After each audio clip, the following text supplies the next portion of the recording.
Batterie sans tambour ni trompette. OLED, tournée générale. Sideloading made in Europe. Des tablettes caduques. 120 millions de dollars au Vietnam. Lundi 24 avril 2023. Gilles Dounès. Benjamin Vincent. La quotidienne iWeek, épisode 380.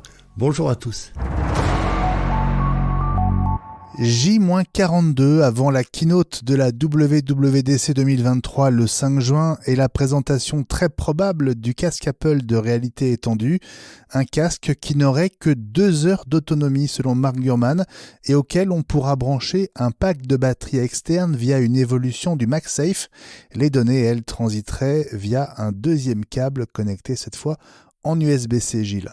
Oui, alors, j'aime assez le côté farce, c'est-à-dire qu'on met de l'USB-C et on le met sur l'iPhone comme demande la Commission européenne, et puis de l'autre côté, on met une alimentation avec quelque chose de propriétaire qui est le MagSafe.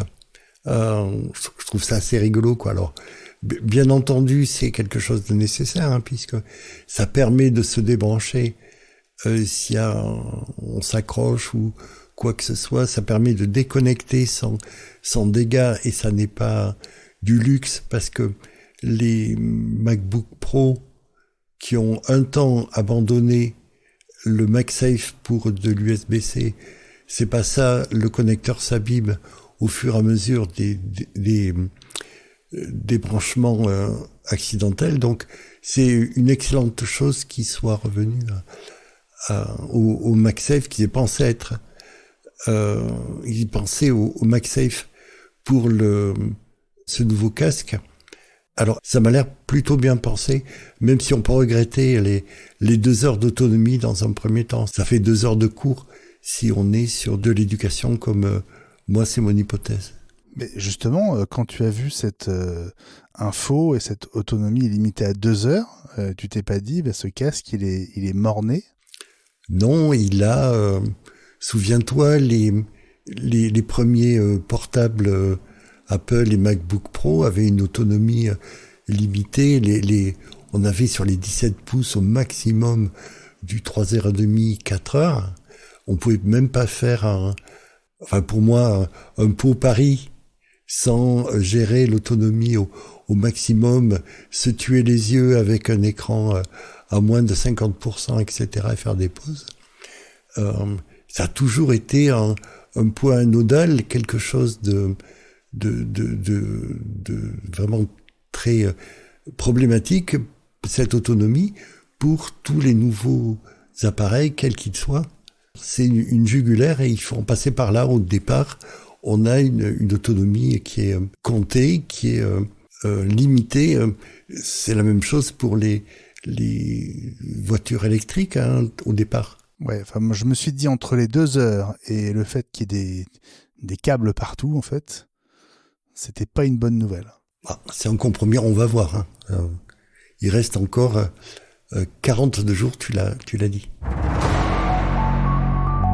Un iMac mini LED de 32 pouces évoqué pour cette année, oui, 2023, avant d'évoluer vers l'OLED d'ici 2027, année qui pourrait voir arriver un moniteur 42 pouces OLED chez Apple en 2027. Tous les écrans auraient d'ailleurs basculé vers l'OLED, selon un rapport d'analyste de chez Omdia, cité par le site OLED Info.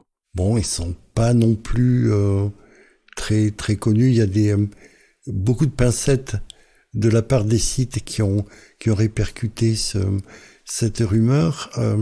En même temps, ça fait sens avec le casque, puisqu'on va être sur de la réalité virtuelle, quelque chose d'immersif pour ce casque, et donc on va avoir un champ de vision étendu sur les côtés. Donc si on veut ne pas avoir une obsolescence et une désaffection pour les écrans, il va falloir qu'ils s'étirent davantage eux aussi sur les côtés, comme c'est le cas pour un certain nombre de modèles. Et puis également, on va avoir des contenus, si on en croit toujours Mark Gurman, des contenus multimédia et des jeux qui vont être faits pour ces casques-là.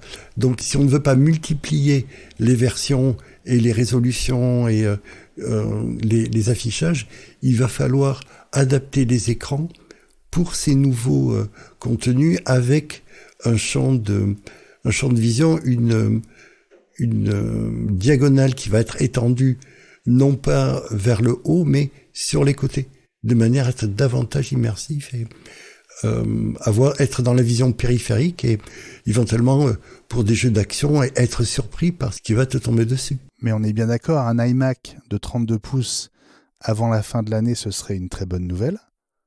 Mais ce ne serait que probablement lors d'une troisième keynote après celle du 5 juin et après celle de l'iPhone début septembre.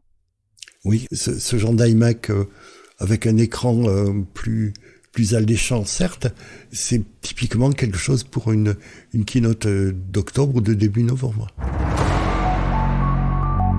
Le sideloading, autrement dit l'installation d'app en dehors de l'App Store sur l'iPhone, Apple a tout fait pour l'éviter en Europe, mais le Digital Markets Act va imposer à Apple de permettre cette installation.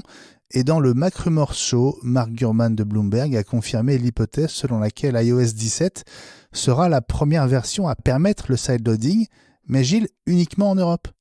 Oui, c'est d'ailleurs ce que Tim Cook avait lâché... Je dis une bêtise, c'était ADQ en disant que ce qui était décidé par l'Europe serait valable uniquement pour l'Europe. On a un renversement de la perception. Avant les dernières années, ce qui était décidé en Europe valait pour le reste du monde. Avec la montée en puissance du marché chinois, maintenant du marché indien, ce n'est plus forcément le cas. Et donc, les Européens vont essuyer les plâtres de ce que, à mon avis, est une énorme connerie. À mon avis, ceux qui vont se risquer là-dedans vont faire les frais de tous ceux qui vont vouloir leur piller les données personnelles et il va y avoir ce qui est normalement des offres plus alléchantes vont être payées d'autre part sur la bête.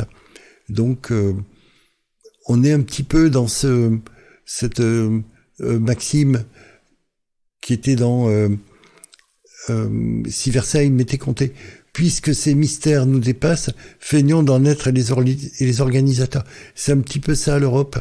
On ne peut plus faire les révolutions industrielles et technologiques, et là on essaie d'organiser comme on le pense, et avec des critères, à mon avis, qui ne sont pas les bons. Tous les iPads et iPad Pro ne devraient pas être compatibles avec iPadOS 17 qui sera présenté, si tout va bien, le 5 juin lors de cette fameuse keynote. Les rumeurs se précisent, Gilles. Ouais, tu veux encore une autre porte ouverte en français ? Les meilleures choses ont une fin. C'est-à-dire que l'iPad de 5e génération ne serait pas compatible. Le premier iPad Pro de 9 pouces 7 non plus. Et ça serait la même chose pour celui de 12.9. Alors on peut voir le verre moitié plein. Ceux qui seront compatibles encore, toujours selon la rumeur, parce que on peut avoir de bonnes surprises, c'est l'iPad Air de 3e génération et ultérieure, l'iPad de 6e génération, l'iPad mini de 5e génération et l'iPad Pro de millésime 2017 et puis les millésimes ultérieurs. Et puis, après Foxconn et BOE, Quanta investit à son tour 120 millions de dollars pour augmenter ses capacités de production de Mac portables au Vietnam, avec une nouvelle usine sur 22 hectares dans le nord du pays. Selon un accord signé avec la province vendredi, ce sera, Gilles, la 9e usine Quanta à travers le monde. Oui, il pleut un peu des millions au Vietnam. On a eu des annonces en Inde, on a eu des annonces également aux Philippines. Apple diversifie sa chaîne d'approvisionnement. Le revers de la médaille, c'est que ce ne sont pas forcément des pays extrêmement démocratiques avec un droit du travail spécialement avancé. Et fatalement, c'est quelque chose qui lui sera reproché. La quotidienne iWeek revient demain.